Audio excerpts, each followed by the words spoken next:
programa Tribuna da Mulher discute hoje com nossas convidadas um tema do universo feminino, a afirmação da mulher brasileira no mercado de trabalho.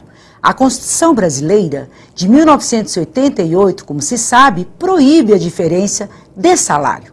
A discriminação contra as mulheres no âmbito do trabalho deveria estar erradicada. Os direitos e garantias estabelecidos na Constituição brasileira não têm sido respeitados amplamente. Ações concretas de promoção de igualdade no mercado de trabalho é compromisso de todos nós. As nossas convidadas de hoje, a nossa deputada estadual Regina Gonçalves, do PV de São Paulo, e a pesquisadora Arlene Ricoldi, da Fundação Carlos Chagas. Deputada, que bom tê-la aqui no programa Tribuna da Mulher, discutindo um tema de interesse das mulheres, que é a questão da igualdade das condições no mercado de trabalho. A própria Constituição brasileira diz que isso é proibido. E por que continua tantos anos? Então, em primeiro lugar, assim, é um prazer estar aqui com vocês, mais uma vez com você que é pioneira na discussão dos direitos da mulher no nosso estado e vanguarda no país. Então, para mim é um prazer novamente estarmos juntas, Mona. Muito obrigada. E a questão é muito grave, né? Eu estou com algumas pesquisas, com certeza a nossa convidada também, a minha colega, vai poder falar sobre isso. A diferença que ainda existe, apesar do grande avanço, que sem dúvida alguma nós reconhecemos, mas ainda temos muitas diferenças. E o que nós, deputadas, podemos colaborar nessa diminuição de tantas desigualdades na área, e o que as pesquisadoras, você, nessa vanguarda de programa, o que nós podemos fazer unidas para que nós possamos atingir as metas estabelecidas na Constituição Federal. Então, a deputada a Lene coloca aqui para nós que é uma luta de muitos, da academia, da mídia, dos partidos, dos sindicatos, e você que trabalha no Instituto de Pesquisa Fundação Carlos Chagas. Realmente, as pesquisas tentam colaborar mostrando o que está acontecendo na realidade, né? Nós tivemos vários avanços aí na Constituição Federal, tivemos muitos direitos conquistados, você fez parte aí da luta pessoalmente, eu sei que você acompanhou, o que foi a luta pela licença maternidade na Constituição Federal, pela licença paternidade, as mulheres lutaram também pela participação dos companheiros. A discriminação salarial é algo que é proibido, mas acontece por uma série de razões, né? E por que a mulher se submete a isso? Eu acredito que, infelizmente, muitas mulheres ainda acreditam que sua principal carreira é a carreira doméstica, né? A carreira de mãe e aquela que organiza o lar e a vida doméstica. Então, muitas vezes se dedicam à carreira. A gente fez pesquisa já sobre isso. Muitas mulheres abandonam carreiras mais estáveis, mais organizadas, em nome de um cuidado familiar, quando um filho adoece, fica uma doença muito grave. Muitas mulheres, ou jornadas muito extensas, mulheres abandonam em favor de um trabalho mais informal, mais perto de casa, uma jornada menor, muitas vezes para cuidar da vida familiar. Mas, deputada, então sempre as mulheres são penalizadas? Ela que abre a mão do seu projeto profissional, da sua carreira, não é? Porque no inconsciente das mulheres, esse papel é da mulher. É uma atribuição somente da mulher? Aí que tá. Eu acho que nós temos barreiras visíveis e outras invisíveis, que estabelece essa diferença e tem contribuído para que a gente continue com essa cultura. Eu acho que, em primeiro lugar, Mona, em áreas metropolitanas como a nossa, como as mulheres estão ganhando espaço, é necessário também rediscutir o papel dentro de casa do trabalho doméstico, essa divisão de trabalho, uma vez que os dois hoje são provedores da família, não é só o homem, a mulher passou também a ser provedora. Então, mais natural possível que os nossos companheiros possam dividir essas tarefas para que ela também possa se dedicar melhor à sua carreira. Isso é um fato que nós temos que discutir e já está sendo discutido. A outra questão é que você tem razão, como fala a Aline, as mulheres acabam, em questão da maternidade, abrindo mão, né? E outros fatores que às vezes são muito subjetivos e invisíveis. Nós ainda temos questões eu ainda creio que tem a questão de discriminação, sim, Nós estamos estudando mais do que os homens, mas nos maiores cargos, apesar de ocuparmos, temos conquistado espaço, ainda continuamos ganhando em média de 20% a 30% no mesmo cargo, com a mesma capacidade, com a mesma necessidade de cursos profissionais na área, e nós continuamos ainda com essa diferença. Por quê? Essa é a grande discussão. E aí eu acho que também nós temos que começar a cobrar, não é só da questão da sociedade, do envolvimento da mulher, do envolvimento do homem, mas o próprio setor empresarial. Por que o setor empresarial continua repetindo o modelo? Se nós já temos provado da nossa capacidade intelectual, que isso não está em discussão, mas também ele continua reproduzindo o modelo que está ultrapassado no mundo contemporâneo como o nosso. É perfeita essa colocação, deputada, porque no espaço público não, no funcionalismo público isso não acontece. Há uma dificuldade de acesso. De acesso, exatamente. Na verdade, no funcionalismo público é uma área de trabalho da mulher tradicional, né? Uhum. Até por dar muitas garantias, por ser muito estável, por ter muitas vezes jornadas menores. Tem uma flexibilidade maior, né? Um patrão, ou digamos, a empresa privada, ela cobra mais, né? Talvez o funcionalismo público tenha condições de oferecer mais garantias. Então as mulheres acabam indo muito para o funcionalismo e é muito tradicional isso. Por outro lado também, existiram programas de incentivo à igualdade de gênero no funcionalismo público já há alguns anos, desde o governo. Quais os programas de incentivo às mulheres trabalhadoras?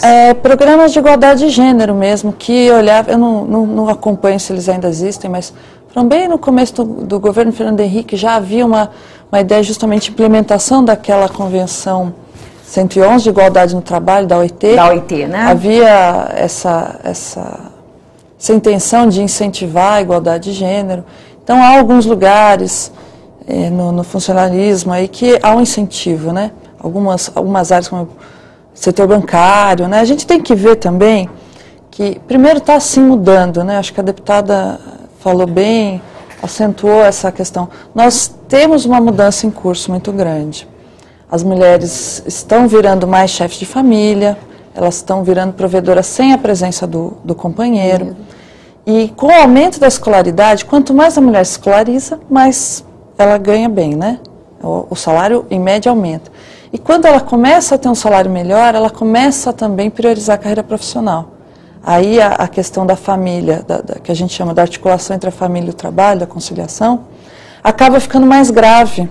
E nós não temos políticas para atender essa mulher, né?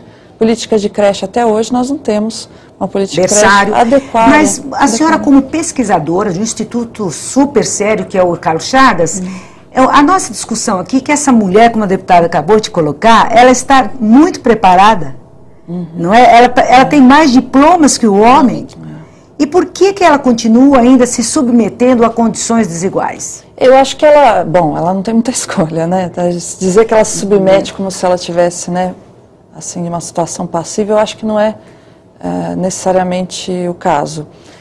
Existem várias questões, além da discriminação propriamente dita, que é essa, digamos, eu vou privilegiar no mesmo cargo, na mesma empresa, um funcionário homem, que eu acho que vem de todo o preconceito de que as mulheres têm atribuições domésticas, então elas vão ser menos dedicadas ao trabalho, correm o risco de abandonar a carreira por questões familiares. Isso é um lado. Então a senhora acha que esse preconceito ainda existe? Existe, claro, tanto que a gente vê as diferenças salariais. Mas em mesmos cargos, quando você tem no mesmo cargo, na mesma empresa, ou no mesmo tipo de profissão, diminui muito a diferença salarial. A diferença salarial em geral entre homens e mulheres também tem a ver com as profissões tradicionalmente femininas, que elas são tradicionalmente menor remuneradas. É só você pensar, quais são as profissões tradicionalmente masculinas? Engenharia, né? Não sei, na arquitetura já é feminino, mas você pensar profissões tradicionalmente femininas como enfermagem, educadoras, professoras, assistente social, você vai perceber que não tem comparação com aquelas majoritariamente masculinas. Então, em média, isso já acontece numa guetificação, né, entre homens e mulheres. Deputada, ela disse que a mulher não está passiva, lógico, mas a senhora acha que os movimentos de mulheres estão lutando, estão discutindo esta questão? Olha, Ana, nós já participamos juntas de vários movimentos. O que eu vejo é que houve um esfriamento nessas discussões por parte dos movimentos, né? Eu estou convencida que por uma série de razões que a gente acaba priorizando em determinados momentos, essa questão do trabalho, da relação trabalho, homem, mulher, mercado de trabalho, ela ficou em algum momento como não sendo prioridade na discussão de todos os movimentos que nós atuamos. Mas eu também acho que tudo isso vai alterar quando, na medida do possível, como nós sabemos, a gente tiver a maior participação da mulher em todos os níveis, sejam de mercado de trabalho, seja em todas as, para que nós possamos ter representação, gerando discussões de políticas públicas condizentes com a necessidade. E nós ainda somos muito poucas, e você sabe muito bem disso.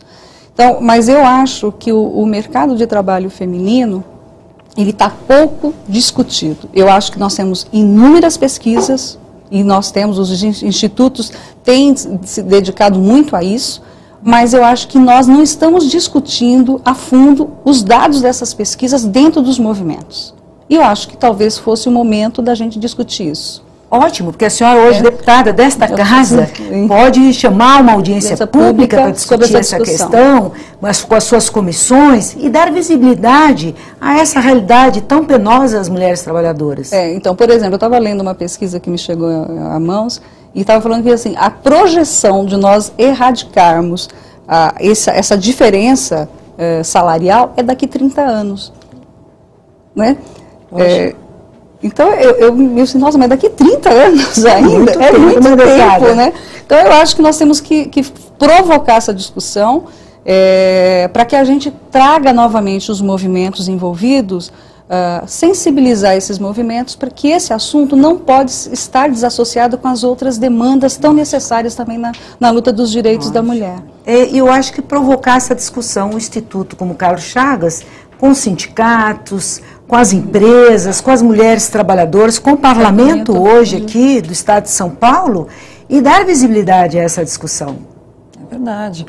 Nós sempre fazemos trabalhos, principalmente porque, enfim, os estudos sobre o trabalho da mulher, eles, como se sabe, no início da década de 80, quando você tem um grande ingresso de mulheres no mercado de trabalho, não se tinha creche, o número de creches sobe muito, há uma série de movimentações e depois, com as conquistas, de certa forma, isso se arrefece. Depois temos crises econômicas também, em que como é que vai se falar em trabalho da mulher se não se tem emprego, né? Desemprego muito alto. Mas a mulher entrou fortemente na crise porque é um salário menor. Exatamente. Teve que entrar no mercado de trabalho, mas não se tinha empregos qualificados, quer dizer, reivindicar a igualdade de gênero no mercado de trabalho acabou ficando uma prioridade, acho que por algum tempo menor. Eu acho que é o momento de a gente retomar a discussão, agora que nós temos um aumento do mercado formal, uma melhora econômica, começar a pensar em qualificar essa discussão, melhorar os empregos das mulheres, melhorar as políticas públicas. A gente tem muito mais creches que na década de 80, mas nós não temos creches para, acho que são, segundo estatísticas nacionais, deve ser 30% das crianças de idade de creche que estão em creches, no geral. E não só creche, né, deputada? Nós queremos a qualidade na creche, né? Claro. Também. E a questão da creche é um caso bastante sério, porque até pouco tempo, né, nós tínhamos uma política educacional que priorizava o ensino infantil. Deixou de ser ensino infantil, passou a ser ensino fundamental. Conseguimos uma conquista aí para os municípios que passou novamente a ser reconhecido o ensino infantil, creche, como parte do ensino. Tudo isso, ele piora em muito o investimento na possibilidade de aumento de vagas em creches. E nós temos um grande problema em área metropolitana, que ninguém discute, por exemplo, berçário, que é uma... Se creche tem falta de vagas, imagine berçários.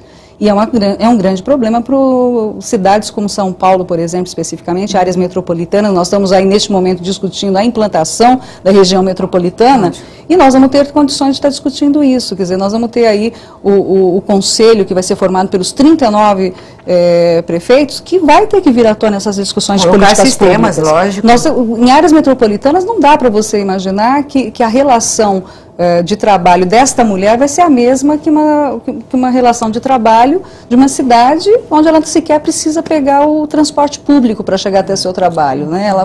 Então tem dimensionamentos muito diferentes e a gente tem que entender essa complexidade e entender também que investir em creche é uma forma de você fazer com que a mulher esteja melhor preparada e dando uma oportunidade para que essa mulher possa estar sendo inserida no mercado de trabalho e, ao mesmo tempo, tendo a tranquilidade dela ter a criança, de ter os seus filhos sendo resguardados naquilo que o Estado tem por obrigação fazer. E a creche é um direito da criança, não é? Exatamente. É um direito de toda criança brasileira.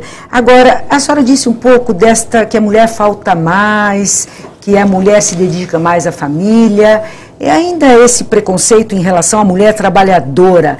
Mas é a mulher que tem a dupla jornada de trabalho, ela trabalha mais horas que os homens, não é? No total. No total, ela acaba trabalhando mais, ganha menos que os homens, e ainda continua esse entendimento que a mulher dá mais trabalho no mercado de trabalho? Eu acho que, bom, tem trabalhos, teve um trabalho há uns anos atrás, talvez uns 3, 4 anos atrás, de que entrevistaram, por exemplo, diretores de RH, né, de grandes empresas, e que havia essa noção ainda, né?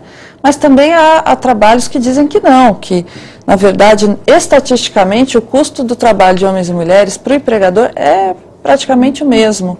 A diferença, assim, os homens faltam tanto quanto as mulheres, mas eles faltam por outros motivos, doenças do trabalho, as mulheres faltam por questões familiares, talvez, né? Mas na média, estatisticamente, é praticamente a mesmo custo. Mesma proporção.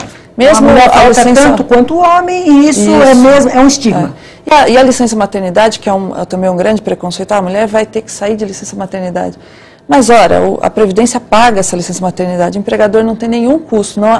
Inclusive, é uma legislação que impede que haja qualquer custo adicional para o empregador, por causa dele empregar, por motivos de empregar uma mulher. Então, deputada, pelo que a nossa pesquisadora está colocando aqui, então, essa ousadia de nós mulheres sairmos para o mercado de trabalho, ocuparmos espaço no mercado de trabalho, ainda nos custa muito alto. Temos que cuidar dos filhos, dos maridos, dos enfermos, do papagaio, de tudo. Eu acho que é um custo alto para nós. É um custo muito baixo para o Estado. Tá? Que eu acho que nós temos que provocar essa discussão. Eu acho, Mona, que é uma ousadia, mas é uma necessidade. Hoje nós representamos 40% da mão de obra do mercado, portanto, se nós resolvermos fazer uma greve, o país para. Então, essa mão de obra ela vai ter que ser vista de uma outra maneira e ter um cuidado maior por parte do Estado, no sentido de fazer as observações necessárias nas políticas públicas, para que nós não podemos mais aceitar assim, olha, vocês estão conquistando o espaço, olha que coisa boa, nós estamos abrindo esse espaço para vocês. Não, nós estamos conquistando porque somos competentes, nós estamos conquistando porque fomos à luta, porque estudamos mais, não ficamos, né, esperando uma solução de política. A gente foi atrás dos nossos direitos. Ao mesmo tempo, nós estamos dando retorno financeiro para esse mesmo Estado. Porque a nossa mão de obra que contribui com a arrecadação, é essa arrecadação que provoca, né, a arrecadação necessária para que o Estado possa retribuir em forma de serviço. E eu acho que está na hora, talvez, de nós verificarmos o que nós representamos em questão de qualificação, né, de aumento de arrecadação real, para que nós possamos cobrar em igualdade aquilo que nos falta em questão de melhores condições para que essa mulher esteja melhor preparada e mais tranquila de deixar a sua família e poder se dedicar mais à sua profissão. A deputada colocou aqui que a mulher brasileira é uma guerreira, né? Ela foi para a luta, se firmou, hoje tem muitas mulheres em cargos importantes. Estamos à frente de uma deputada estadual de São Paulo, né? Temos presidentas de multinacionais, e essas mulheres, quando chegam nesses cargos, elas se preocupam com a grande base da pirâmide, que ainda ganha de 1 a 2 a 3 salários mínimos e continua vivendo essa realidade desigual? Eu acredito que não vejo grandes movimentos, né? Quer dizer, as mulheres que estão nessas posições, muitas vezes, elas por terem entendido as regras do jogo e terem ultrapassado esses obstáculos, elas, muitas vezes, se você for perguntar, elas vão dizer que não há discriminação, já que elas alcançaram, mas é que elas entenderam a regra do jogo e conseguiram, de alguma maneira, vencer os obstáculos que normalmente se dão, né? Então, dificilmente uma ou outra a gente vê se preocupando com essa questão, né? Elas já estão no espaço de poder, elas mesmas. A senhora acha isso, deputada? Eu acho que nós temos um problema assim. Eu vejo que elas são mais sensíveis em determinados pontos, sem dúvida alguma. Tem um olhar diferente no administrar, mas reconheço que o próprio processo faz com que a gente, às vezes, nós acabamos pegando alguns eixos machistas e involuntariamente a gente acaba repetindo modelos. Isso é um cuidado que a gente tem que ter entre nós mesmas, para que a gente não repita modelos, mas para que a gente possa abrir o caminho para que outras venham e sejamos um maior número fazendo transformações reais, né? Mas eu entendo um processo que é um processo difícil, é um processo que não é simples, não é fácil, e para uma mulher chegar no topo, a gente tem que reconhecer isso, para nós é exigido muito mais do que se exige para o homem. Nós obrigatoriamente temos que estar acima da média, né? Então isso é uma coisa real, que a mulher tem que se dedicar muito mais, ela tem que superar uma série de obstáculos para ela passar a ser respeitada naquela área que ela escolheu como atuação central da vida profissional dela. Isso eu acho que esse processo acaba deixando a mulher um pouco mais rígida nas suas conquistas, e às vezes essa rigidez esquece que ela passa a ser referência. E quando a gente passa a ser referência, nós não podemos esquecer a história e a trajetória que nos levou até esse local. Com certeza. Agora, a senhora acha que ainda as pesquisas mostram que nessas últimas décadas as mulheres continuam no espaço de trabalho reproduzindo o modelo masculino? Olha, em alguns lugares, eu talvez não saberia citar, mas existem algumas pesquisas que dizem que as mulheres em profissões masculinas às vezes têm que repetir determinados modelos e quando repetem acabam tendo problemas. Eu lembro de uma colega nossa que estava envolvida aí com as questões, querendo fazer uma discussão, ela trabalhava no IPT, Instituto de Pesquisa Tecnológica, é um lugar de muitos homens, né, pelo caráter tecnológico. Ela começou a formar um grupo de mulheres lá e ela lembrava que sempre que ela fazia reuniões de mulheres, alguém passava e falava assim, qual é a receita de bolo hoje? Qual que é a receita de crochê que vocês vão trocar hoje, né? Então essa ridicularização, essa piadinha, muitas vezes pode não levar a lugar nenhum, mas pode levar também a um desânimo, né? Não é uma coisa tão fácil para as mulheres, mesmo quando elas decidem se organizar. Olha, o programa está chegando ao final. Eu queria agradecer muito sua presença aqui, obrigada, deputada Regina, e muito sucesso. E eu gostaria de ouvir as considerações da senhora. Olha, as minhas considerações eu acredito muito e confio muito na força dos nossos movimentos. O que nós precisamos, e aí eu peço ajuda a você, peço ajuda ao centro de pesquisa, para nós provocarmos uma discussão neste momento, como a senhora mesmo falou, no momento que o mercado está reacendendo, com aumento de emprego formal, com uma série de possibilidades que estão surgindo, talvez seja o momento da gente voltar às nossas reivindicações para que a gente possa trabalhar na diminuição, né, dessa diferença salarial que ainda existe, que é ainda muito perverso e que é injusto, né, para que a gente possa cumprir, ter uma Constituição que não seja uma Constituição bonita de se ler, mas que infelizmente está muito longe ainda da realidade brasileira. Obrigada. Suas considerações, por favor. Eu queria dizer assim, bom, eu sou pesquisadora, mas também estou no movimento de mulheres e eu acho que a gente tem um papel muito grande mesmo. Mas o movimento, como tudo, também tem pernas curtas muitas vezes. Eu acho que a gente sempre, Mona, você sabe, né? A gente sempre trabalhou com o Estado, né? A gente teve que conquistar o Estado para que o Estado pudesse povoar a sociedade de uma certa maneira. Então, eu acho que a gente propor políticas públicas é o caminho mais curto para a gente mudar comportamentos também, culturais e sociais. Mais do que colocar tudo nas nossas costas também. A mudança cultural é muito difícil, né? Com certeza. Muito obrigada pela sua participação. Obrigada à Fundação Carlos Chagas e ao nosso telespectador que acompanhou esse tema de interesse da sociedade brasileira. Vamos estar atentos para rompermos com o que há de pior, que é a desigualdade. Muito obrigada, até o próximo programa Tribuna da Mulher, na TV Assembleia.